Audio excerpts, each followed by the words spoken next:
assume. And the research shows that they don't notice. So we said, every ad in this magazine has a woman putting lipstick on, and they're telling you something about that lipstick. You know, Jamaica pink, and Bermuda blush, and all these things. Wouldn't this magazine look good if we put some real men in it? We got, and at that time, I got Terence Stamp. He was a young English actor at the time, and some pop stars. And we had them naming the lipstick. Kind of orange, sort of pink, and then they would say, whatever they said about the lipstick. And the baseline was, use Yardley because some men do notice. Now, it was too far away from what they were used to, from what the client was used to. I believe that would have been a great campaign for him. But he wanted us to use, I don't know, Zeta Jones or somebody. And we didn't do it. So yes, there were failures. Mostly failures is when you don't get the new business that you go after. That's a failure. Any other questions? Thank you very much for the presentation. And I would ask that, you said that creativity is the base of the advertisement. And what would you suggest to young advertisers to develop creativity? To develop their creativity? Yeah. I'll tell you exactly what George Lois says. Be aware of everything. Go to the museums daily. Look at stuff. And try to look at stuff in a new way. Look at art. Look at everything that's out there. Listen to great music. Everything out there that's creative is stuff that you know done in a new way. So I think you got to be a sponge. You got to be absorbed, and your brain's got to work that way. And you know, in advertising, we usually work two people. There's a copywriter and an art director working together. And in order to make a great piece of communication, at least in the conventional world that we're dealing with in advertising, it needs a word and an image. And it doesn't matter where the word comes from or where the image comes from. You know, Hyde knows that. We were there. So I think you got to be aware of what's creative, what's out there. George Lois, again, I come back to George Lois. He goes to the museum. He says, I go every Sunday to the Metropolitan Museum of Art religiously. That's his church. You got to do that. You just got to be aware of what's good out there, and you got to understand what makes it good. I'm sorry. Something I said, Ambassador? Good evening, Mr. Birbil. Good Question. evening. Yes. Thank you for presentation. My question is, where do you see the advertising after 10 or 20 years, and what tools will people and advertisers use to make the product a piece of people's minds? And please consider, I'm not speaking about internet, maybe another tool which will come up like internet came to our lives. You know, if I knew that, I'd be a zillionaire. But I don't know that. But I do know that in 20 years, it'll still be around. It'll be developed. It'll be perfected. Let me make my question more specific. More difficult for me. Okay. Will mobile phones be the future of advertising? Mobile phones, what? Future of advertising. With mobile phones be the future of advertising? No, there won't be one future. Look, when TV came out, everybody said it's the death of magazines. And yes, it killed Life magazine in the States, and it killed the Saturday Evening Post. But what happened was we had an avalanche of other magazines that were specific. So I think the phone companies, the phones do a good job selling the phone, but their advertising always talks about price. Doesn't talk about anything else, at least in Greece and in the States. You can get this much for that much and this much for that. So the reality is, I don't think any one thing will be the future. I think it'll be a combination of things like it's always been. The oldest ad ever made is in Ephesus. And Ephesus is a Greco-Roman thing on the Turkish coast, across from Greece. And it's this beautiful area, and it used to be right on the sea. It's now about 100 yards in. And sailors would come there. And in the old days, 2,000 years ago, sailors were like sailors are today. They would arrive there, and they would look for two things. They'd look for drink and a woman. And the first ad I ever saw is, not the first ad, it's the oldest ad I ever saw, is on Ephesus, carved in the stone, And I think in ancient Greek it says good-looking chicks down the road. And it's, you know, so it's been around. It's not going to change. The phones aren't going to do anything. The glasses might do something. Google is interesting. They're doing things.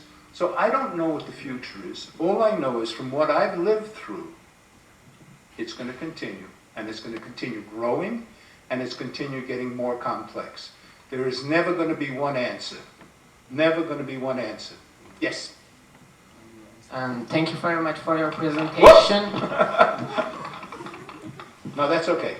I have two questions. The first question, have you ever worked for the Armenian market, or maybe you know people who made advertisements here? No. Or maybe you have seen good advertisement, good Armenian advertisement that you can I don't know say? the market. I don't know your market at all. And the only ads I've seen that were, I don't know. I've seen some things for brandy. The only thing I've seen that looked typical Armenian were brandy ads. I will talk to the agency in a minute and see what they're doing. So I don't know. But I do know one thing. Armenia is in an evolutionary stage when it comes to advertising, just as other countries are and have been, and other countries will be. So you will go through the process that these countries have gone through and are going through at the same time. And you will do some crummy stuff, and you'll do some great stuff. And it depends on the quality of the people that get into advertising. Old Greek advertising done in the 40s and 50s was better than the Greek advertising done in the 70s and 80s, because you had better writers and you had better art directors. And then later on it got better again. Now Greek advertising is not superb, but it's gotten much better, and they're using better production facilities. So it's that. So I think I'd like to see more Armenian. I'd like to know more about this market, because I want to relate it to some other markets we started. And we did. When I went to Spain the first time to work in Spain, it was a new market. It was a young market then. It is one of the most sophisticated markets in Europe today. And I'm assuming, since you have an art culture in this country and a writing culture, I assume your advertising is going to become very good, if it's not good already. Because you do have that culture. Yes, and the second question, you gave good advices to how to make a good advertisement, but another main problems of the agency is finding good clients, and how to make our agency good for the clients, how to find... Are you a mechanic guy? No. Oh, you're an agency guy? Not yet. Good answer. How do you find good clients? You do great work, and these clients want to come to you. And then when they come to you, you got to demonstrate that you're great for them to treat you like a partner. We were talking about that with Hyde. You know, the only way a client is going to treat you like a partner is when you demonstrate to him that you can be beneficial to what he does. You can make him sell more. You can make him communicate better. And you got to have that kind of respect with the client. You got to really have a good relationship and a rapport. The problem is going to be, at the beginning, is that clients will think that the advertising is not as good as they want it to be, or they think they know how to do it. One of the problems with a client is he knows his product too well. You know, so you got to be careful of that. But don't think you become a partner just because you're the agency. You got to earn that. And you've got to earn that and work it very hard. And one of the other things about creative people running an agency was we're good presenters. We spend a lot of time trying to convince people that our advertising is right. And you then spend a lot of time with clients. And you're spending most of the time with the client, you're talking about how to make his ads better. The guy is getting you full time. So I think, I'm not sure I answered your question because you're still looking at me with that look. Thank you very much. Now, Good evening. Thanks for your presentation. I want to ask a question. How did you go from art school to advertising? You could be a painter or something else, but you chose advertising. Why was that? two very basic reasons. To be an artist, a painter, I didn't think I had that talent. And I went to a school that was an industrial art school, so you were able to get a job. I then went to Pratt, which was a great art school, and my wife studied painting and fine art, and I studied advertising design, because I'm Greek enough to want to get a job. You know, I was concerned about that, and I was not really that passionate. I didn't think I was that good to be a painter or an artist 100%. But I also consider what I do a form of art. So I'm okay with that. I'm okay with that. Hello. Thank you very much for your presentation. I want to ask a very plain, creative question, kind of like an advice. When launching a campaign of a new product, so like launching a product into a new market, like some luxury product, which way you think is better to launch like an overwhelming advertising What product campaign? is it? I'm sorry, I didn't hear you. Like a cognac, for example, to A launch cognac. a new cognac into a new market. Is that better to go like step by step, creating like a brand recognition, or just launching a massive advertising campaign into the market? As an agency guy, I'm going to tell you, I think I need enough money to launch it properly. So I need to do it big enough. But I think also there are some tried and true techniques of launching a new product, you know. And you got to understand them and know them, and you got to see what the competition is doing. Armenian brandy. How many brands are there? Too many. 2, 3, 4, 5, 1. Major, probably 4 or 5 major. Okay. And is all the advertising indistinguishable from each other? I think the first thing you got to analyze, you're talking about a new you want to launch brandy in Armenia, right? No, I'm just thinking about, like, for example, if you launch a campaign. What I think all of you should be worried about is how are you going to launch Armenia in the world? How are you going to do a campaign for Armenia? I mean, I heard you guys got an agency in where? In Chicago. No, it's in it's New York, right? It's an agency in New York. Okay. Branding, not branding. And within that branding, there will be some brandy. Greg, can I just interject a question here?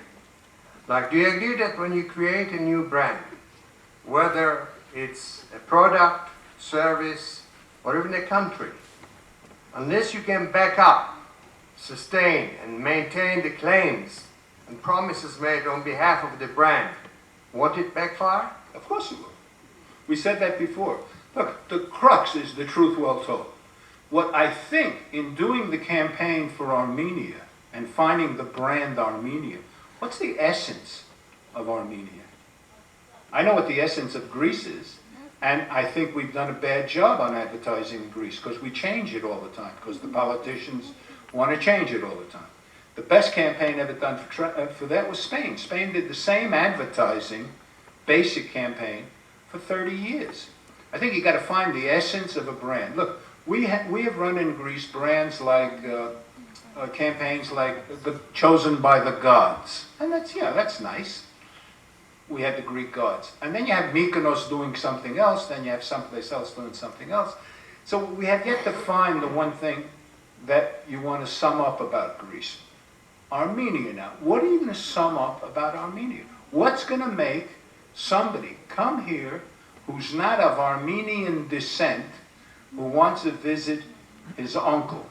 I mean, where is the tourist going to come from? And why is he going to come from? And what do you have that's different than 20 other countries? What do you have that's different? You got dolmades? Greeks got dolmades. What do you got?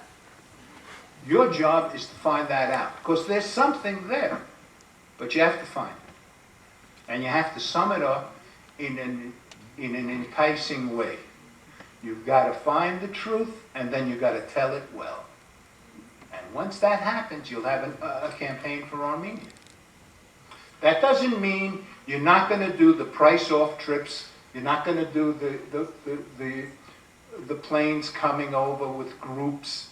And you're going to do all of that stuff, but you need something to hang your hat on. You got to find the truth. Thank you. What else, folks? Hello, my Hi. question concerns communication agencies. When a great creative ad is created, what the role of communication agency? I mean, can a badly built communication strategy kill a very creative great ad? Can what? A badly built communication strategy, not creative part. Well, I think it's a continual line.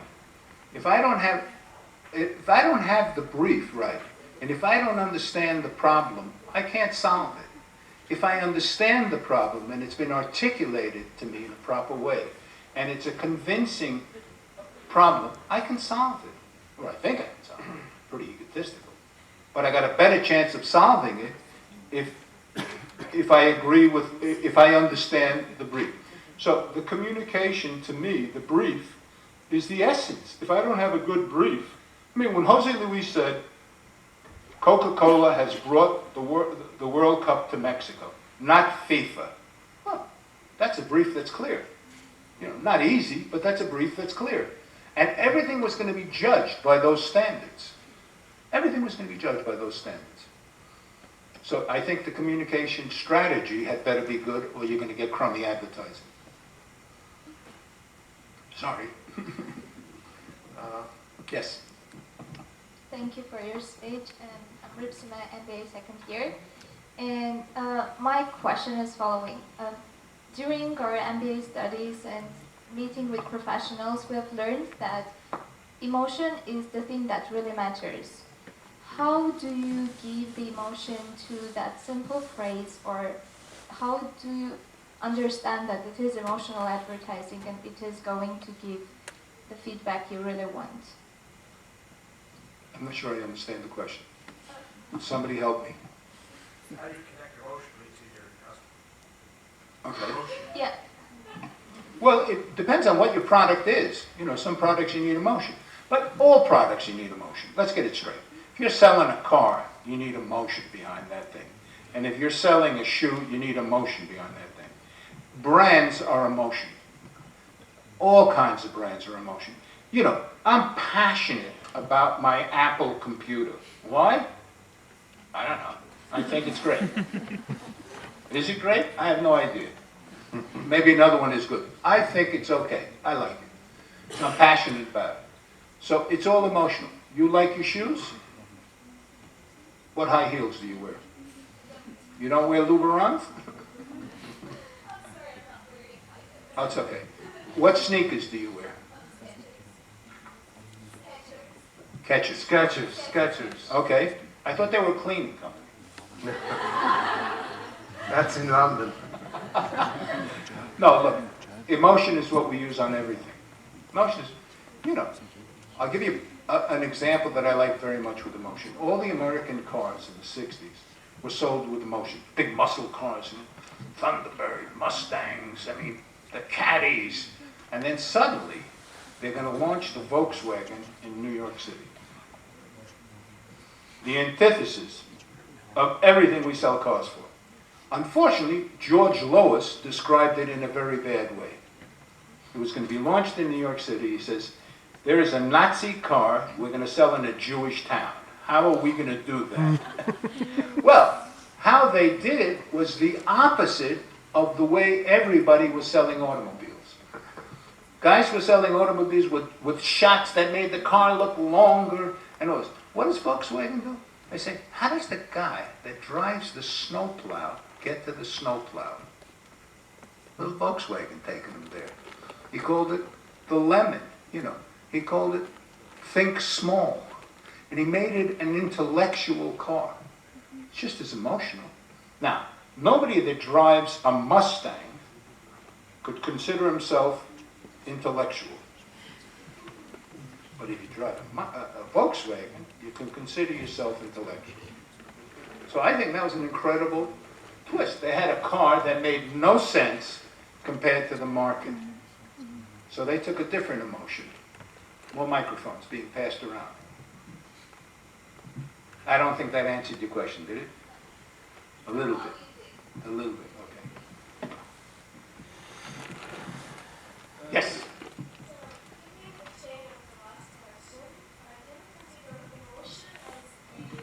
Psychological factor to influence people, and what other psychological tools or maybe something like that would be used in advertisement? I mean, it's all about psychology, right? So that people are attracted and they do want to buy the product or they are interested. So are there any psychological tools to use or to include in the advertisement? I think everything we do has some psychological thing behind it, even the serious ads or the emotional ads or the not so serious ads. We used to have, there was, who was it, Ann Burtis that ran, Ann Burtis. Ann Burtis ran the research department of Mechanics and eventually became the chairman of Mechanics in London. And she was very smart because she understood the consumer and she had tons and reams of information about the consumer. So right in that, you could find the psychological key for a certain product category. But sometimes you have to go to the opposite one that's expected to break through. So I'm not sure, that's a hard question. I don't think I can answer that. Have I answered that? No. Somehow. Evcharisto, anyway. Evcharisto, τίποτα κούκλα. Greg, can I ask you a question? Yes.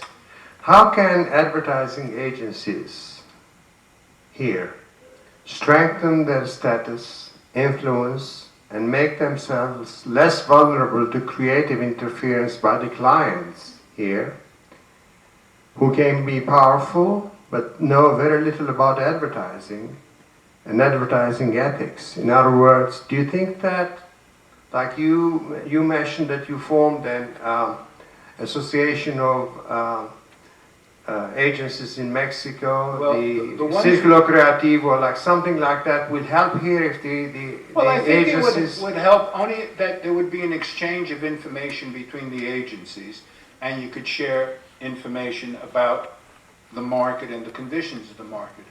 I think your approach of thinking the client doesn't know anything about advertising is usually a mistake. What you have to do is trust the fact that, look, the best advertising guy in the world was Steve Jobs. Steve Jobs with Apple. I mean, there was nobody more brilliant in advertising and communication than him. And he was a client. And he was a client. So the reality is, what should the agencies do? I'll tell you what we did in Greece. We have an association, the agency association is. And we're a bunch of old businessmen in there arguing on how we can charge more for the clients and why they're screwing us, and the 15% has now become 12%, and we're getting paid on fees, and we lost sight of advertising. So I started another committee, and I called it the Kids Committee. Now, the kids are not kids.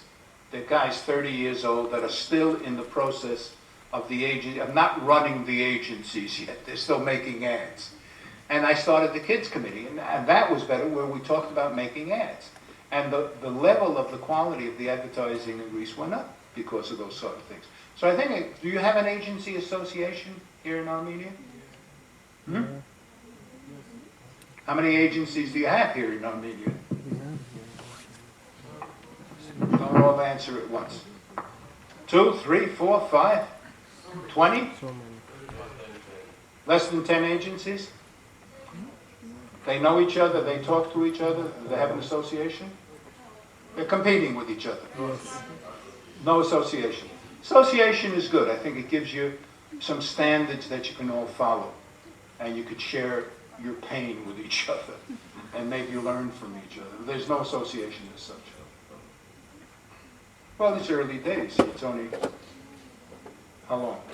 Well, 23 years. Huh? 23 years of independence. Yeah, but I don't think there were agencies day one. When did they start the agency? Well, they told me McCann is 11 years old. McCann was the first one? Okay. Well, I think the associations Makes sense. And probably there's stronger digital agencies than conventional media agencies, right? I would have thought in this market the digital world would be stronger. Because, anyway. Well, okay. Any more questions? Yes. Hello, thank you for the presentation. No, they're still talking. Oh, yes. Go. Thank you for the presentation. I wanted to ask you, if now mass media is making a lot of ads, most of them are terrible, and there are actually a lot of them on internet. Isn't that making people, immunity to the ads as it is? Yeah. If you do a lot of bad ads, people will cease to trust the advertising. So you're doing yourself a disservice. You're doing yourself a disservice if you do bad ads. But if you can do a good one, it'll stand out from all those bad ones. Might be better that way. What else? Okay. Wait. Well, Greg. There's one more question. Last question. You said that we can find in Armenia something that will work as an advertisement for our country. So I want to know, as a foreigner, did you find out anything in Armenia that will make you come here again and again? So we can use him as an advertisement for us? No, I have to tell you. Look, we were blessed in that Hague, and some of his friends took us out and we saw things. In 1 week we saw a lot of things. But can I find the essence of what Armenia is to the foreign market, for the tourist? No, I don't know yet. I'd love to work on it with you. If the government invites me, I'll come back and work on it. I think it's great. Now, everybody do the wave. We're going to start here and we're going to go across that way. Over here. Stand up and do the wave. Where's the photographer?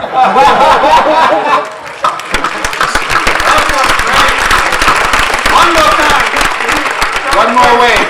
Photographer, can you please come here? Start the wave here. One. Yeah.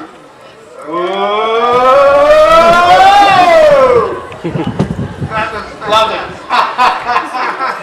Thank you very much, Alex. Bravo.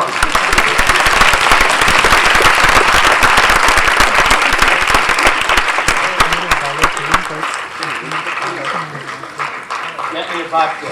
Immediately. We'll get you a vodka in a minute. You know, somebody asked me, how did you convince Greg to come? I said, it took me 2 years. 2 trips to Greece. Well, no, you were coming to Greece before you even dreamed of becoming here. You know, I brainwashed Greg with everything about Armenia. Like that time, I told him that the Armenians discovered the wheel. He believed me, but he said, but they called it the fire. Thank you very much, Greg. Thank you very much, Janine, for coming. Justine. What a wonderful daughter. Came to see her father all the way from New York City. She came to check on it so she could tell the other kids Dad made a fool of himself in Armenia. Thank you. Thank you very much for coming. Under this house. Most particular business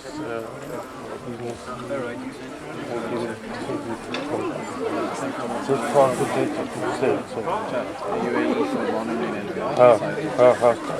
Sai tu ce Vorrei scogliere il tasso. Geçen kız mutluyduk, araka estes, kan biznesi kalkısı, harcını klasın.